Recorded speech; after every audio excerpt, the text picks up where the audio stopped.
Las noticias del día. Estamos de regreso después de ese análisis bastante exhaustivo que hemos hecho de las razones de la derrota de los republicanos en las elecciones del martes.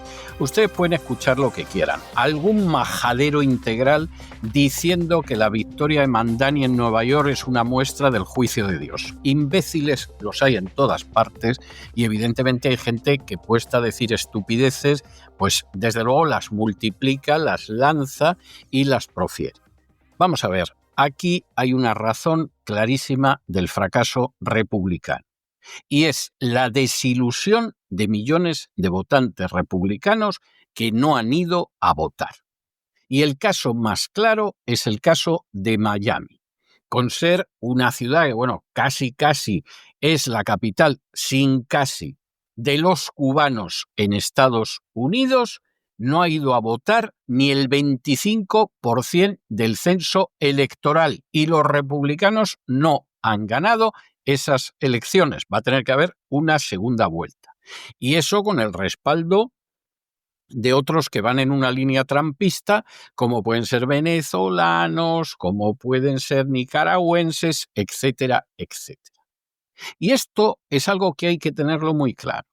Si Donald Trump sigue sin cumplir sus promesas electorales, que hablan de bajada de impuestos, que hablan de acabar con la inflación, que hablan de acabar de una vez la guerra de Ucrania, evidentemente Donald Trump puede ir contando que es el gran pacificador. Las elecciones de midterm las va a ganar el Partido Demócrata, porque los demócratas sí van a ir a votar y los republicanos están hartos. Y una de las razones por las que el movimiento MAGA ahora mismo se está desgarrando es que, como patriotas que son, están hartos de que la política exterior de los Estados Unidos la marque el Estado de Israel.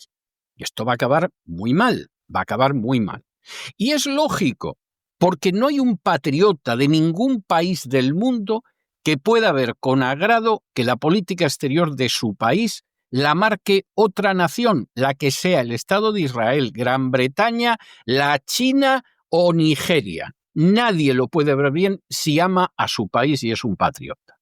Si además eso cuesta centenares de miles de millones de dólares que se podrían emplear muy bien en las muchas necesidades que hay en el país, pues ya se pueden ustedes imaginar la ira creciente que se está produciendo aquí en Estados Unidos. Bueno, los propagandistas del sionismo dirán que es que crece el antisemitismo, que este país esté lleno de partidarios de Hamás. En Estados Unidos no hay partidarios de Hamás por ningún sitio. Yo no digo que no pueda haber algún musulmán que mire a Hamás como un movimiento glorioso. Habrá alguno. Pero en este país no hay partidarios de Hamás. En este país habrá gente que siente una profunda repugnancia por los crímenes de guerra que perpetra diariamente el gobierno de Netanyahu y gente que siente una enorme compasión hacia los palestinos de Gaza. Y esa es la realidad. Y hay gente que a eso le suma la inmensa preocupación de ver cómo la vida cada vez está más cara en Estados Unidos, cómo hay necesidades que no cubren, ni mucho menos, el Estado o los poderes públicos, y sin embargo estamos sosteniendo con nuestros impuestos al Estado de Israel. Y eso, por supuesto, le crea una enorme pero mala sangre a millones de ciudadanos americanos, que no son antisemitas ni cosa que se les parezca, que no tienen ningún problema con tener un vecino judío, que tienen amigos judíos y que hasta puede que simpaticen con el Estado de Israel, pero que desde luego lo que no quieren bajo ningún concepto es que ese Estado marque la política exterior americana, entre otras cosas porque existe una organización como la AIPAC que ha pagado las campañas electorales del 100% de los miembros del Senado y del 90 y tantos % de los miembros del Congreso. Y si Donald Trump no da marcha atrás a esos procesos, las elecciones de midterm las van a ganar los demócratas. Y con los demócratas controlando el legislativo, pues Donald Trump, los 2 últimos años de su presidencia, se puede dedicar a jugar al golf porque no va a poder hacer nada más. Y esa es la realidad. Y el que no la quiera ver y quiera gritar antisemitismo o majaderías, como decir que la elección del alcalde de Nueva York es un castigo de Dios, que hay que ser majadero para decir una cosa así, pues evidentemente esa es la situación. Claro, que eres un majadero diciendo que el alcalde de Nueva York es un castigo de Dios y antes de eso has sido un majadero y un irresponsable criminal llamando a la gente a que se vacune en masa contra el coronavirus. Es que hay gente que lleva una trayectoria que lo que deberían hacer si tuvieran un mínimo de integridad y de decencia es jubilarse. Pero en fin, de esto hablábamos nosotros en nuestro editorial de hoy y ya tenemos que entrar en el boletín de noticias y como siempre lo hacemos partiendo del segmento dedicado a España, donde Junts ha dicho que va a la ruptura con el gobierno, que no va a negociar más con Pedro Sánchez y que va a presentar enmiendas a la totalidad contra todas las leyes pendientes de legislatura. ¿Qué lleva a Junts a esta política absolutamente de kamikaze?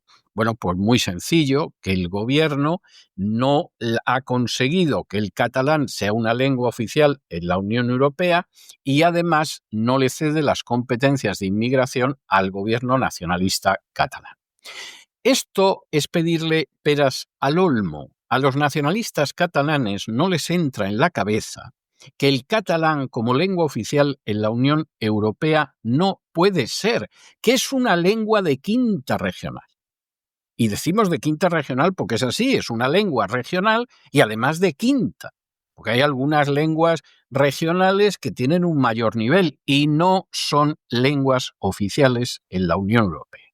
El gobierno de Pedro Sánchez ha hecho todo lo posible por conseguirlo, a sabiendas de que es un disparate. Es la Unión Europea la que no lo quiere conceder porque es consciente de la importancia objetiva del catalán. Cero pelotero. Es una lengua de comunicación, es muy respetable, tiene algunos poetas de cierto nivelillo, pero es cero como lengua. Y la Unión Europea es la que se opone y Pedro Sánchez ya no sabe qué hacer en este sentido. Y si piensan que porque le aprieten más las clavijas en la Unión Europea van a ceder, es que no tienen ni idea dentro de su inmenso paletismo y de su profundísimo aldeanismo de lo que es la Unión Europea. En el caso de las competencias de inmigración, los responsables primero del caos de inmigración que hay en Cataluña son los nacionalistas catalanes, que decidieron que la gente de África tenía que irse a Cataluña porque como no hablaban español como primera lengua, como pasaba con los hispanoamericanos, iban a aprender catalán. Y a lo mejor han aprendido catalán, pero el problema social que han creado es pavoroso. Y ahora quieren controlar la inmigración. ¿Cuál es el problema? Que no pueden controlar la inmigración con la Constitución en la mano. Claro, ¿qué es lo que dice Moncloa en medio de todo esto? Hombre, no hagan ustedes el tonto, les estamos tendiendo la mano, van a poder seguir robando al resto de España, no podemos favorecerles más, pero no nos pidan lo que no podemos hacer, porque lo hemos intentado y en la Unión Europea no quieren saber nada del catalán como lengua oficial. Y aquí habría que decir con toda la lógica del mundo, pero claro, esto Pedro Sánchez tampoco se lo va a decir. En fin, analizamos estas y otras cuestiones que les afectan con la ayuda absolutamente indispensable de María Durán. María, muy buenas noches. Hola César, muy feliz tarde-noche de jueves. Junts ha dado un paso más en su distanciamiento del gobierno de Pedro Sánchez. Ha sido un poco raro lo que ha pasado hoy, la verdad, porque muy temprano por la mañana anunciaban que los 7 diputados de Junts iban a salir en rueda de prensa en el Congreso, lo hacían poco después de las 9 de la mañana y lo que anunciaban era una ruptura definitiva con un mensaje claro. La legislatura está bloqueada, pero es que esto ya lo habían dicho hace unos días. Recordarán los oyentes que lo dijimos aquí. El partido de Carles Puigdemont acusa al Ejecutivo de Sánchez de incumplir los compromisos de investidura pactados y en consecuencia anuncia que no negociará nada más con los socialistas hasta que se cumplan los acuerdos pendientes. Este jueves, Junts ha presentado en el Congreso, por ejemplo, ya enmiendas a la totalidad de las 25 leyes que todavía no han iniciado su tramitación y avisa de que va a vetar las otras 21 que están en marcha, así como cualquier proyecto que el Gobierno envíe a la Cámara. Decía la portavoz de Junts, Míriam Nogueras, parece que Sumar y el PSOE han decidido aferrarse al poder, pero no gobernar. Según ella, sin los votos de Junts, el Ejecutivo no puede aprobar nuevas leyes, ni transponer directivas europeas, ni impulsar nuevas iniciativas, salvo que pacte con PP y Vox, cosa que no parece muy probable. Y sentenciaba también Nogueras, la legislatura de Pedro Sánchez queda bloqueada. Ha sido tajante, Nogueras, como digo, ha dicho ni presupuestos, ni senda de déficit, ni ley Bolaños, ni ley Begoña. O sea, ha llamado a estas leyes, tanto la de la reforma de la justicia como la de las acusaciones populares, por los nombres por los que todos las conocemos popularmente, para hacer énfasis en que son una reforma de Bolaños para que no se puedan juzgar casos de corrupción como se está haciendo ahora, que los tenga que instruir la Fiscalía, y ley Begoña, que pretende limitar pues esa acción de asociaciones como Manos Limpias, Aztioir, etcétera, etcétera. A su juicio, el Gobierno ha perdido su capacidad legislativa. Sin embargo, por eso digo que ha sido raro, porque nos ha anunciado otra vez lo mismo, deja una rendijita abierta al diálogo. Dice que Junts podría retomar las negociaciones si el Ejecutivo cumple los acuerdos suscritos. De lo contrario, advierte, no podemos seguir dando oxígeno, pero no concreta qué pasos espera del Gobierno. Dice, el balón está en el tejado de la Moncloa. Es su resumen de la situación. La portavoz también ha lanzado una pregunta directa en rueda de prensa. Ha dicho, ¿cumplirá Sánchez con los catalanes o preferirá seguir en el poder pactando con PP y Vox? Pues es que no importa aquí si Sánchez quiere pactar con PP y Vox, que probablemente por mantenerse en el poder querría. Es que no van a pactar PP y Vox con Sánchez. Bueno, pues sí. Según Nogueras, la responsabilidad del bloqueo recae en el propio Ejecutivo, que ha escogido bloquear la legislatura. Recuerda que siguen pendientes la oficialidad del catalán en la Unión Europea, que el Gobierno lo ha intentado, pero Alemania se opone, la cesión de competencias de inmigración a la Generalidad de Cataluña. La puerta aquí la ha cerrado el PSOE y Sumar. Subrayan, no es verdad, el PSOE se las quería entregar, ha sido Sumar, con apoyo de Podemos, quien no lo permite. Y dice, la paciencia se nos ha acabado, a partir de ahora la decisión es de Sánchez. Junts ha querido ahora, dice, acompañar sus palabras con hechos. Las enmiendas que ha presentado en bloque simbolizan esa ruptura para que todo quede claro, dicen. Nogueras insistía también, nosotros queremos que se cumpla lo pactado, pero la responsabilidad es de Sánchez. Si cree que lo mejor es convocar elecciones, que lo haga, si no, que cumpla con Cataluña. Aún así mostraba escepticismo, decía, si en 2 años no lo ha hecho, dudo que lo haga ahora. Se referían también al pacto de investidura, pero es que un pacto de investidura tampoco se puede romper con el presidente ya investido. Pese a la dureza de este mensaje, Junts se desmarca de una posible moción de censura junto al PP y Vox. En cambio, por eso digo que el anuncio, tampoco quitando esas enmiendas, aportaba nada nuevo, porque este bloqueo ya lo habían anunciado y este fin de las negociaciones.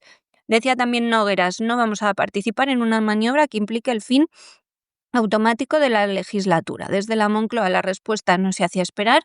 El Gobierno dice que mantiene su mano tendida a los de Carles Puigdemont. Asegura que sigue dispuesto al diálogo con todas las fuerzas políticas para mejorar la vida de la gente en Cataluña y en el conjunto de España. Fuentes del Ejecutivo también insisten en que se están cumpliendo los compromisos adquiridos con Junts y que las iniciativas que dependen exclusivamente del Gobierno o ya se han cumplido o están en vías de hacerlo. No mencionaban la amnistía directamente, pero se interpretaba que era a lo que se referían. En los casos pendientes, añaden, desde el Gobierno Sánchez se trabaja sin demora. La brecha, sin embargo, parece que se profundiza. La relación entre Sánchez y Puigdemont vive un momento de aparente ruptura, pero, como decimos, siempre dejando una puertecita abierta al no pedir ni apoyar la moción. Eso sí, Junts exige hechos, no promesas, y el Ejecutivo responde pidiendo paciencia y apelando al diálogo. El resultado por ahora es un bloqueo político que amenaza con dejar la legislatura en punto muerto, pero ya hace unos días Pedro Sánchez, preguntado por esto, nos decía que no era importante tener presupuestos, así que suponemos que aunque Junts se niegue a aprobar leyes nuevas, no vamos a elecciones ni mucho menos. Bueno, y siguen investigando ni más ni menos que Ángel Víctor Torres, el glorioso ministro de Sánchez, pero en un momento determinado, personaje que era presidente de Canarias. ¿Y qué va apareciendo? Pues cuanto más se investiga, más basura aparece. Y además, una inmensa basura que está relacionada con la crisis del coronavirus y las compras que se consideraron de emergencias. Compras que en un momento determinado se modificaban y en apenas unos minutos resulta que costaban 450.000 euros más. ¿Dónde iban esos sobrecostes escandalosos que se producían apenas en minutos? Bueno, pues miren ustedes, presuntamente esos sobrecostes iban a la financiación ilegal del Partido Socialista y a los gastos de corrupción de importantísimos ministros socialistas.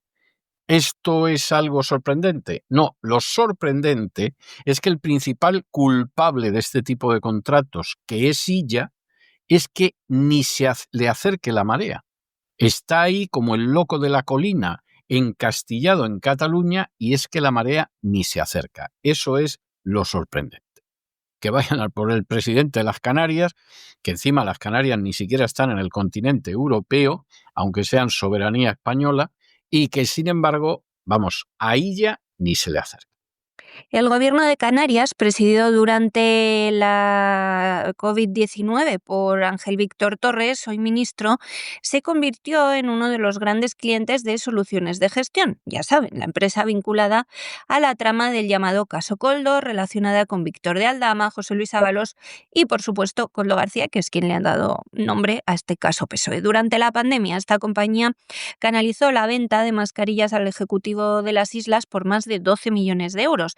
Las operaciones estuvieron también, sabemos hoy, marcadas por modificaciones de contratos a última hora que inflaron los precios, que ya tenían un sobreprecio, y por la compra de material que en buena parte resultó inservible. Uno de los episodios más llamativos se producía el 22 de abril de 2020. En menos de una hora, el gobierno de Torres formalizaba dos versiones de un mismo contrato, con minutos de diferencia. En la segunda se añadía una cláusula que obligaba a las arcas públicas a pagar aparte los fletes de transporte de las mascarillas desde Madrid a Tenerife, algo inédito hasta entonces. O sea, fue una cláusula nueva inventada para ese contrato que ya se había firmado primeramente. Esa modificación supuso un sobrecoste de casi 450.000 euros para Canarias. Funcionarios del Servicio Canario de Salud advirtieron en su momento de la irregularidad, recordando que los costes de transporte siempre habían estado incluidos en el precio del material. Pese a esas anomalías, el contrato fue validado y sigue apareciendo como oficial en el portal de contratación del Estado.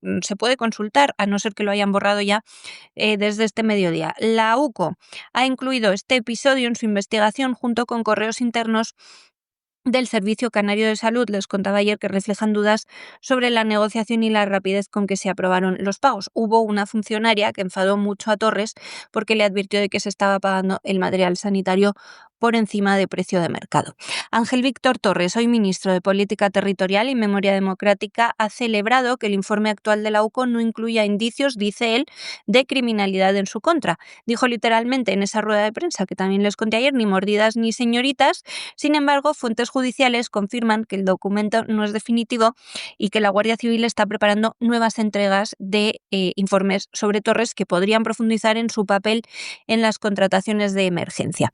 Más allá del episodio de las mascarillas, el informe de la UCO apunta a otra línea de actuación de Torres que también él mismo consiguió volver a poner en el foco, involucrándose sin quererlo cuando se refirió a una refinería que dijo que nunca había querido introducir en Canarias. Según los investigadores, durante su etapa como presidente autonómico, sí que ofreció facilidades políticas para impulsar un proyecto privado de refinería de hidrocarburos en Canarias. En comunicaciones que le han intervenido a Koldo García y a empresarios de la trama, el entonces presidente canario llegó a preguntarles ¿qué necesitáis? Literal, y se mostró dispuesto a activar contactos institucionales y administrativos para facilitar el proyecto. Entre los implicados en ese caso refinería, perteneciente al caso hidrocarburos, en el que primeramente estaba involucrado Víctor de Aldama, por eso entra en prisión preventiva, figura el empresario Manuel Salles Carceler, colaborador cercano de Koldo también, y quien actuó como intermediario en varias gestiones y mantuvo vínculos con Ábalos, incluso después de su salida del gobierno. La UCO señala que este grupo intentó mover influencias en el archipiélago, contactando con autoridades locales y también con responsables de aduanas para preparar el terreno de este proyecto industrial general de la refinería. Este aspecto cobró relevancia tras conocerse una reunión reservada entre Torres y Pedro Sánchez en la Moncloa el pasado 17 de junio. También de esta reunión les hablábamos ayer.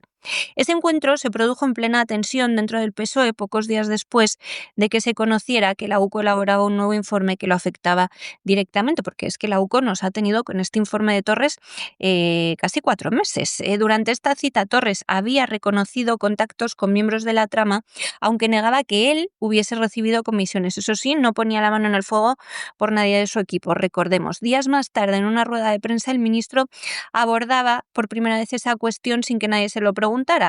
Hace justamente 48 horas, esa mención no pedida que yo les decía. No hay ni señoritas ni refinerías en Arucas, afirmó, revelando así por primera vez la ubicación que la red manejaba para el proyecto de hidrocarburos, porque ese dato de Arucas no se había publicado.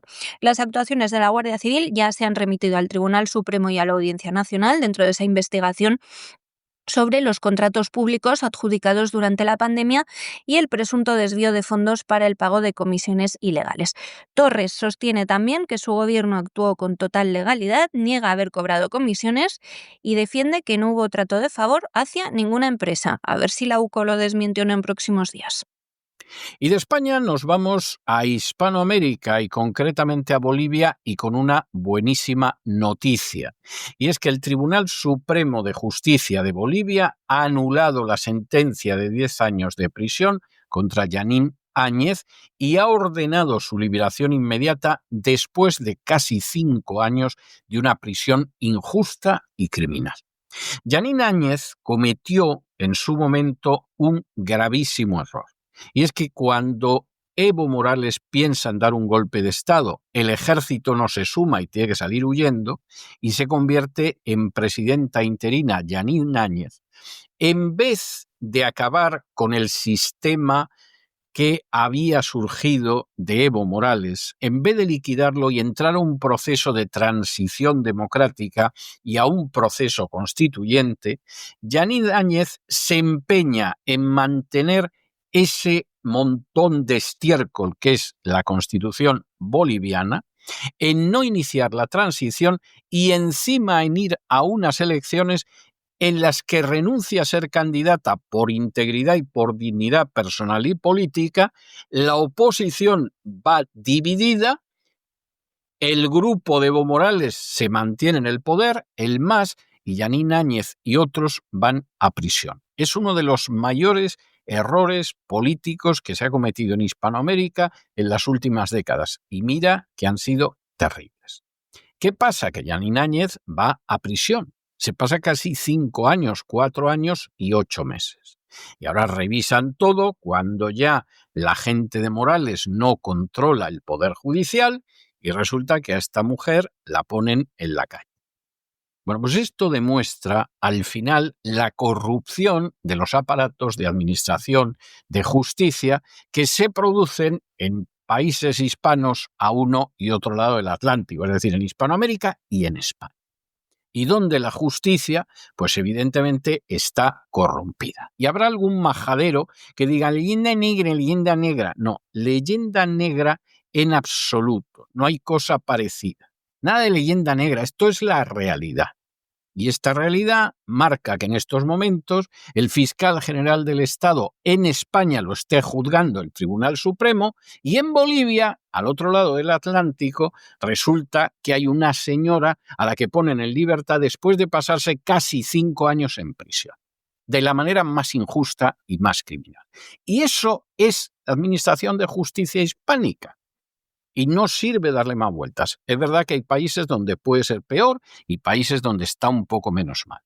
Pero evidentemente no hay una independencia judicial. Y como no hay una independencia judicial, aunque haya partidos políticos, aunque haya elecciones, aunque haya incluso algunos medios de comunicación que cuentan algo, no se puede hablar de democracia. Eso es un simulacro de democracia en cualquier caso. El Tribunal Supremo de Justicia de Bolivia ha anulado la sentencia de 10 años de prisión contra la expresidenta interina Jeanine Áñez y ha ordenado su inmediata liberación. Ya está en libertad, ya hemos visto en sus redes una foto suya, salía muy arreglada, muy guapa, aunque se notaba pues desmejorada esta mujer, la verdad. La decisión representa un giro significativo en uno de los procesos más polémicos de los últimos años en el país. La resolución emitida desde Sucre, la capital constitucional, dispone que Áñez queda en libertad en el día, o sea, a lo largo de hoy, porque tenemos diferente hora, tras haber permanecido 4 años y 8 meses encarcelada. Mucho tiempo, como digo, el que ha estado Jeanine Áñez en la cárcel. Su excarcelación deberá ser formalizada por un juez de ejecución penal en La Paz, según informaba también el presidente del Tribunal Superior de Justicia, Romer Saucedo. Él mismo explicaba que durante la revisión de la sentencia se detectaron vulneraciones del ordenamiento legal vigente y del debido proceso. Decía, se ha corregido todo eso y por esto se ha determinado la nulidad de las sentencias, lo que afirmaba este magistrado ante los medios cuando anunciaba este fallo, que también señala que la condena original violaba los derechos fundamentales de la exmandataria y que su causa no debió tramitarse por la vía ordinaria. La decisión del Tribunal Supremo responde a un recurso extraordinario de revisión presentado por la defensa de Áñez. Sus abogados argumentaron que al tratarse de un expresidente, el proceso debía haberse desarrollado mediante un juicio de responsabilidades, que es un mecanismo especial reservado para las más altas autoridades del Estado, como presidentes, vicepresidentes y magistrados de los tribunales superiores. Jeanine Áñez había sido condenada en junio de 2022 a 10 años de prisión en el caso conocido como Golpe de Estado 2. La justicia la acusó de haber asumido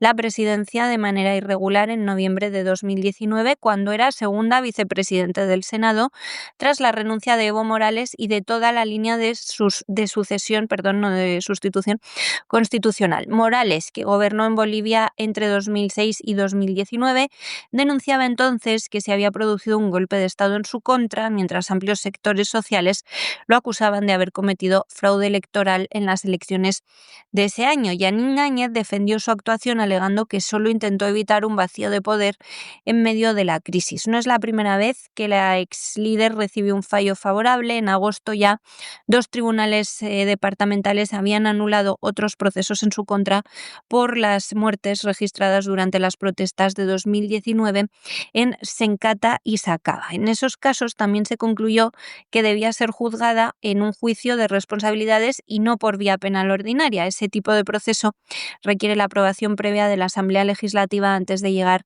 al Tribunal Supremo, que sería en ese proceso de responsabilidades el único órgano competente para dictar una sentencia. La Constitución boliviana reserva ese mecanismo, como decimos, solo a los altos cargos para garantizarles un proceso justo. Áñez fue arrestada en marzo de 2021, permanecía desde entonces recluida en el penal de Miraflores, en La Paz, durante su encarcelamiento, en el que ha dado muchas entrevistas. Aquí les hemos contado algunas recientemente. Denunció ser víctima de persecución política y pidió en reiteradas ocasiones que se respetaran sus derechos como exjefa de Estado. Su defensa sostuvo en todo momento que no existían pruebas de que hubiera participado en un golpe de Estado y que su asunción del poder se produjo conforme a la sucesión constitucional. Con la anulación de la sentencia en su contra, el Supremo deja sin efecto la condena que pesaba sobre ella y abre así un nuevo capítulo en la disputa política y judicial que ha marcado la vida política de Bolivia desde 2019. La liberación de Áñez puede ser también un revulsivo más. Una vez que el juez de lo penal emita la orden correspondiente, la decisión del alto tribunal reaviva así, con esta puesta en libertad, el debate sobre la independencia del sistema judicial y sobre el uso de la justicia con fines políticos, un tema que sigue dividiendo profundamente a la sociedad boliviana. Recordemos que se han producido sentencias favorables a políticos por ambos lados, tanto contra partidarios de Evo Morales como opositores. Hace poco les contábamos también cómo se había detenido un intento de exculpar a varios afines a Evo Morales. Bueno, y en Argentina, que es donde nos vamos después de Bolivia, tienen un nuevo portavoz un nuevo jefe de gabinete, que es Manuel Adorni, que hasta ahora había sido portavoz del gobierno, pero que ha asumido ahora el cargo de presidente del gobierno, con un Milei que en fin lo ha apadrinado diciendo con todo, ¿eh? Bueno, pues ¿qué pasa con Adorni? Hombre, vamos a ver, Adorni es un personaje que sustituye a Guillermo Francos, que tuvo que renunciar tras las últimas elecciones legislativas, provocando toda una rumorología, y es un personaje que efectivamente tiene una capacidad de comunicación. O sea, era el que de alguna manera llevaba las conferencias de prensa, el que era el portavoz. Como portavoz, bueno, lo hacía de alguna manera razonablemente decoroso, ¿eh? Está ahora por ver como presidente lo que va a dar de sí, porque claro, piensen ustedes en portavoces que conozcan periodísticos del mundo de las comunidades autónomas, del mundo de los ayuntamientos, del mundo del gobierno, y luego pregúntense si cualquiera de ellos se le podría colocar de presidente del gobierno. Es que el salto cualitativo es impresionante. Pero bueno, pasa lo que pasa. El exportador del gobierno argentino, Manuel Adorni, juraba este miércoles como nuevo jefe de gabinete del presidente Javier Milei. Ha sido en una ceremonia celebrada en la Casa Rosada, la sede del gobierno. Durante el acto, el mandatario le dedicaba un breve pero enérgico mensaje, decía con todo, una frase que resume ese tono con el que el presidente pretende encarar la nueva etapa de su gobierno, después de cosechar un resultado muy favorable hace muy poquitos días, que yo personalmente no esperaba, porque la verdad es que en Europa, con la información que nos llega, es complicado a veces saber bien qué es lo que está pasando en Argentina. Si uno lee las redes sociales, pues se da cuenta de que la mayoría son favorables a Milei, pero ya sabemos que Twitter hace mucho que es territorio sobre todo de la derecha, así que realmente los sondeos que nos llegaban nos tenían despistados. El nombramiento de Adorni se producía unos minutos después de una reunión en la que Milei reunió a más de un centenar de congresistas para pedirles apoyos en la aprobación de un paquete de reformas estructurales, entre ellas la laboral, la tributaria y la penal. En sus redes sociales, el presidente calificó el acto como un tremendo lujo y publicó el vídeo de la jura en un gesto que refuerza su apuesta por una comunicación directa y altamente mediática. Bueno, es también él muy mediático con esas apariciones en televisión, sus vídeos, las intervenciones que sigue haciendo en redes sociales, sobre todo en Instagram, lo que publica en X, antes Twitter. Adorni, ya saben que es economista y periodista de formación, y que fuese el vocero, portavoz, vocero es una palabra que me gusta mucho. Es una de las figuras más reconocidas del gobierno argentino por sus conferencias de prensa diarias, en las que se ha convertido en la voz más visible del partido del oficialismo, de La Libertad Avanza. Su ascenso a jefe de gabinete llega tras la renuncia de Guillermo Francos, que también les habíamos contado aquí muy pocos días antes de los comicios, quien había ocupado el cargo desde el inicio de la gestión de Milei y decidió dar un paso al costado, como dicen los argentinos, un paso atrás, tras las recientes elecciones. A poquitos días se anunciaba su decisión, pero La Libertad Avanza finalmente consolidó su poder en el Congreso. No se le puso en contra la legislatura a Milei como algunos pensaban que podía pasar. El nuevo jefe de gabinete va a ser ahora el encargado de coordinar la labor de los ministerios y de garantizar la ejecución de esas políticas que impulsa el Ejecutivo en un contexto en el que Milei quiere acelerar las reformas económicas y políticas que ha venido promoviendo. También se había comprometido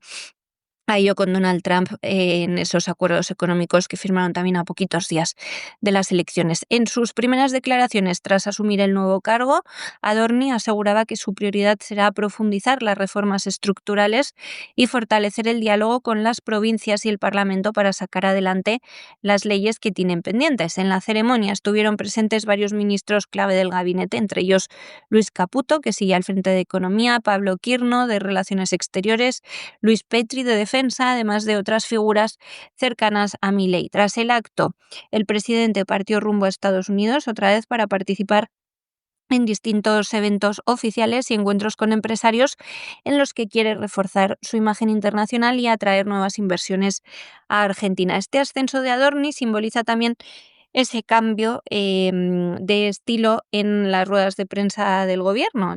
Adorni ya saben que tiene una imagen cercana, un discurso muy enfático. El nuevo jefe de gabinete va a ser ahora uno de los hombres más influyentes del entorno presidencial. Su llegada va a marcar el inicio de una nueva fase en la administración que busca mayor cohesión interna. Como decimos, es una de las personas más fieles a Milei. Veremos si demuestra su eficacia en la implementación presentación del ambicioso programa de reformas y veremos también cómo se desenvuelve el nuevo portavoz del gobierno. Y nos vamos de Hispanoamérica a la información internacional y nos detenemos en primer lugar en Estados Unidos. Como llevamos diciéndolo hace meses, Zohran Mamdani ha ganado las elecciones en Nueva York. Y por supuesto, aquí hay de todo. El majadero que se sube a un púlpito y dice que esto es una muestra del castigo de Dios, que es algo tremendo, porque anda que no hay gente a la que eligen que ya es para pensar que son castigos de Dios, sobre todo viendo su influencia en buena parte del planeta, pero aquí lo grave efectivamente es el caso de Mamdani, la gente que ha empezado a anunciar que los judíos tienen que marcharse al Estado de Israel, como el director de la Oficina de la Diáspora del Estado de Israel, los que dicen que aquí va a haber un éxodo tremendo de los judíos, los que dicen que cómo es posible que se pueda votar a un musulmán después de los atentados del 11 de septiembre, bla, bla, bla, bla, bla, bla, bla, bla, bla. Para los que no se han enterado de nada, que parece que son muchos, Mamdani ha ganado las elecciones en Nueva York con el respaldo de una parte importantísima de la comunidad judía. Porque es imposible ganar unas elecciones en Nueva York sin el respaldo de la comunidad judía. Luego te tiene que votar más gente, no cabe la menor duda. Y le habrán votado la mayoría de los musulmanes, y la mayoría de los hispanos, y la mayoría de los negros. Pero tú necesitas mucho dinero para unas elecciones y en Nueva York, imagínense el dinero que se necesita. Y cuando ves la lista de donantes millonarios de Mamdani, está llena de judíos. Y si alguien piensa que Mamdani va a emprender una cruzada antisemita, etcétera, como van diciendo algunos sionistas enloquecidos, pues no saben lo que dicen, porque Mamdani no ha parado de lanzar mensajes de que va a combatir el antisemitismo, de que quiere muchísimo a los judíos, de reunirse con los rabinos, de reunirse con los que no son rabinos, de reunirse con el hijo de Soros, de salir con Mandy Patinkin, que es un notable actor judío americano, diciendo Mandy Patinkin que Mamdani es una esperanza para Nueva York, para Estados Unidos e incluso para el mundo. Y esa es la realidad. Y si alguien quiere empeñarse en decir que este señor es comunista, que lo diga. En todo caso, será un comunista de salón, porque vamos, es un personaje que más respaldo de la oligarquía no puede tener. Y más respaldo de los millonarios neoyorquinos no puede tener. Y desde luego, para ser antisemita, que es un disparate, luego habrá que ver qué piensa Mamdani en su fuero interno de los judíos, pero desde luego si hay que juzgar por sus palabras, por sus actos y todo lo demás, lo que tiene es un respaldo de una parte importantísima de la comunidad judía de Nueva York. Y esto es lo que hay, no hay más. Y luego a partir de ahí, pues vamos a ver la gestión que hace. Pero como se da la circunstancia de que hay sectores de la población que están totalmente abandonados en este país, pues evidentemente Mamdani tenía mucha cancha para jugar. Y esta es una realidad. Y si alguien piensa que se van a marchar 2 millones o 1 millón o 3 millones de personas de Nueva York, que vaya echando mano de una silla cómoda y sentándose en ella, porque no existe la menor posibilidad. El presidente de Estados Unidos, Donald Trump, aseguraba este miércoles, tras conocer el resultado de las elecciones a la alcaldía de Nueva York, que los neoyorquinos comenzarán pronto a abandonar la ciudad para huir del comunismo, literalmente, tras la elección del demócrata Zohran Mamdani como nuevo alcalde de Nueva York. En declaraciones a los medios de comunicación, el mandatario estadounidense ha calificado el discurso del alcalde electo de muy airado y dirigido personalmente contra él después de que Mamdani lo mencionará durante su celebración de victoria en su discurso con un mensaje directo. Decía Donald Trump: ya que sé que estás viendo, tengo 4 palabras para ti, súbele el volumen. Se refería a la televisión. El presidente estadounidense se mostraba visiblemente molesto con el alcalde electo, afirmaba que el nuevo regidor debería mostrar más cortesía y advertía también que la relación entre el gobierno federal y la administración municipal puede influir en la aprobación de fondos destinados a la ciudad. Decía también Trump literalmente: tengo facultades sobre ciertos recursos federales, veremos ¿Qué pasa? Aunque aseguraba estar dispuesto a dialogar, consideraba que sería más apropiado que sea Mamdani quien dé el primer paso para establecer contacto con él. Hasta el momento no se ha producido comunicación entre ambos equipos, más allá de un breve mensaje publicado por Trump en sus redes sociales. Zoran Mamdani tiene 34 años, ya les decíamos, logró una victoria rotunda frente al exgobernador independiente Andrew Cuomo, exdemócrata también, y al republicano Curtis Lewa en unas elecciones con una participación récord y aún así pequeñísima, porque luego busqué los datos al contárselos, me pareció que 2 millones de personas que hubiesen votado eran muy pocos y es que efectivamente han votado el 15% de los neoyorquinos, o sea, claramente son progresistas, pero no es una ciudad demasiado involucrada con su política. Mamdani, de origen ugandés y ascendencia india, se convierte en el primer alcalde musulmán, además se había mostrado como musulmán radical, y va a ser el más joven en liderar Nueva York desde 1892. Es miembro del partido Working Families, que es una de las ramas pues, más socialistas, podríamos decir, de los demócratas. Se define como demócrata socialista, de hecho, cosa que ya es bastante inédita en Estados Unidos, y ha basado su campaña en anunciar políticas de justicia social, aumento de impuestos a los ricos y expansión de servicios públicos. Su triunfo representa un giro histórico en el panorama político neoyorquino y sobre todo un desafío al discurso conservador del actual presidente. Trump, por su parte, interpreta también la victoria de Mamdani como una advertencia para la ciudad y el país. Asegura que el comunismo no funciona y los neoyorquinos lo saben. Según el mandatario, la elección del joven alcalde podría provocar la salida de empresas y familias próximamente. De hecho, ha dicho que él va a intentar mudarse, aunque él está residiendo en Washington, pero ya saben que Trump toda su vida, toda su trayectoria ha estado ligada a la ciudad de Nueva York. Ahí está la famosa Torre Trump, por ejemplo. Decía eso, que el comunismo no funciona y que las familias irán hacia otros estados. Las palabras del presidente se producían en un contexto político muy tenso porque, sobre todo, ayer no les hablábamos de las otras elecciones que se celebran a la vez que las de la alcaldía de Nueva York por falta de tiempo, pero es que se han producido todos juntos los primeros reveses electorales a los republicanos desde 2024, cuando Trump recuperó la Casa Blanca. Los demócratas, que llevaban meses con una crisis interna importante tras la derrota de 2024, han encontrado en estas elecciones un respiro, porque además del histórico triunfo para la izquierda radical de Mamdani, las demócratas Abigail Spanberger y Mickey Sherrill se han impuesto en las gobernaciones de Virginia y Nueva Jersey, respectivamente. Spanberger es ex agente de la CIA, se convirtió en la primera mujer en gobernar Virginia tras vencer a la republicana Winsome Early Sears, seguro que lo he dicho mal, mientras que Sherrill es una ex oficial de la Marina y logró revalidar el mandato demócrata en Nueva Jersey. Ambas victorias consolidan un leve pero significativo avance del Partido Demócrata frente al dominio republicano y marcan el inicio de una posible recomposición del bloque progresista de cara a las elecciones legislativas de 2026. Estas dos mujeres no tienen nada que ver con Mamdani, son de izquierdas, pero no son radicales, desde luego no se definen como socialistas, que es algo que en Estados Unidos, ya digo, aquí no, en España no, pero en Estados Unidos definirse como socialista resulta extraño.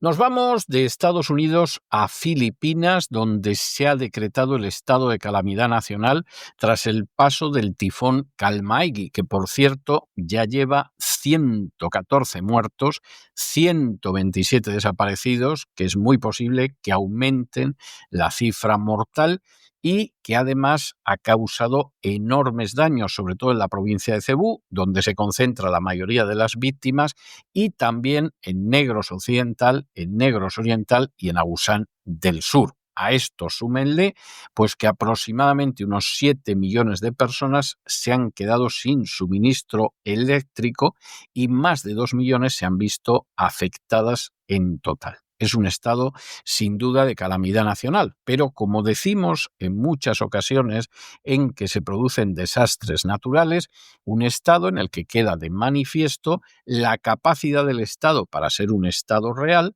o la incapacidad del Estado para actuar como un Estado real y dejar al descubierto las costuras de lo que es simplemente un Estado fallido. Y desgraciadamente es el caso de las Filipinas. Y muy malas noticias las que nos llegan desde Filipinas, la verdad. Al menos 114 personas han muerto, pero ya les podemos decir con mucha angustia que van a ser más, porque 127 permanecen desaparecidas tras el devastador paso del tifón Kalmaegi por las islas, según el último balance oficial de la Oficina Nacional de Defensa Civil que se difundía este mismo jueves. Además, hay 82 personas que han resultado heridas, muchas de ellas de gravedad, debido a los fuertes vientos, las inundaciones y los corrimientos de tierra que han arrasado zonas muy amplias del archipiélago. La provincia más afectada ha sido la de Cebú, donde se han registrado 71 fallecimientos, 69 heridos y 65 desaparecidos. Las regiones de Negros Occidental, Negros Oriental y Agusan del Sur también han reportado numerosas víctimas y graves daños materiales. Las lluvias torrenciales han anegado barrios enteros, han arrastrado viviendas precarias y han provocado el colapso de muchas carreteras y puentes en el país, lo que ha hecho todavía más difícil las tareas de rescate y que se pueda entregar ayuda humanitaria, porque hay personas que, además de perder sus casas, están aisladas y muchas sin luz. En concreto, más de 1,4 millones de hogares se encuentran sin suministro eléctrico, lo que equivale nada menos que a unos 7 millones de afectados. El Departamento de Energía ya trabaja también para restablecer el servicio en las zonas más críticas, mientras que los equipos de emergencia intentan habilitar albergues temporales para los miles de desplazados. Según las autoridades, más de 2 millones de personas han sufrido de algún modo el impacto del tifón, ya sea por la pérdida de sus viviendas, por las interrupciones de los servicios básicos o por la destrucción de sus cultivos. El presidente Ferdinand Marcos ha decretado el estado de calamidad nacional. No me digan que no está bien pensado lo del estado de calamidad. Aquí decretamos el estado de emergencia, pero la emergencia pasa y la calamidad todavía dura meses o años. Miren Canarias o Valencia. Tomaba esta decisión debido, decía, a la magnitud de las zonas afectadas por el tifón y las que se verán afectadas por Uwan, el nombre local de la tormenta Phung-Wong, que se espera que entre también en el área de Filipinas entre la noche del viernes y la madrugada del sábado. O sea, siguen los pobres en alerta. La medida va a permitir movilizar con mayor rapidez recursos de emergencia, facilitar la entrega de ayuda humanitaria y, sobre todo, controlar los precios de los productos básicos. El tifón tocó tierra con vientos sostenidos de más de 180 kilómetros por hora y ráfagas superiores a los 220, dejando, lógicamente, con esas velocidades un rastro de destrucción a su paso antes de desplazarse hacia el mar de China Meridional. Las autoridades meteorológicas también han advertido que el terreno saturado por la lluvia aumentan los riesgos de nuevos deslizamientos y cortes de energía. Filipinas está situada en el cinturón de tifones del Pacífico, se enfrenta cada año a unas 20 tormentas de este tipo, pero hacía mucho que ninguna tenía un impacto tan severo como ha tenido el Kalmaegi, que ya se perfila como uno de los tifones más mortales de los últimos 10 años. Y hasta aquí hemos llegado nosotros con nuestro boletín. María, muchas gracias, muy buenas noches y hasta mañana, Dios mediante. Es todo por hoy, César. Feliz tarde-noche a todos. Nos oímos mañana viernes. Ustedes no se nos vayan porque ya se dibuja sobre la línea del horizonte la silueta garrida y gallarda de don Lorenzo Ramírez, que se dirige con paso firme hacia el avión del Despegamos para darle el niquelado cotidiano a la realidad geoeconómica mundial. Y por supuesto, después de eso ya saben que tenemos una persona a la que nos vemos obligados a enviar al punto Nemo porque se lo merece. Menos mal que al final del programa nos tomaremos un respiro de cultura en la biblioteca de doña Sagrario Fernández Prieto. Así que ya lo saben, no se vayan, que regresamos enseguida.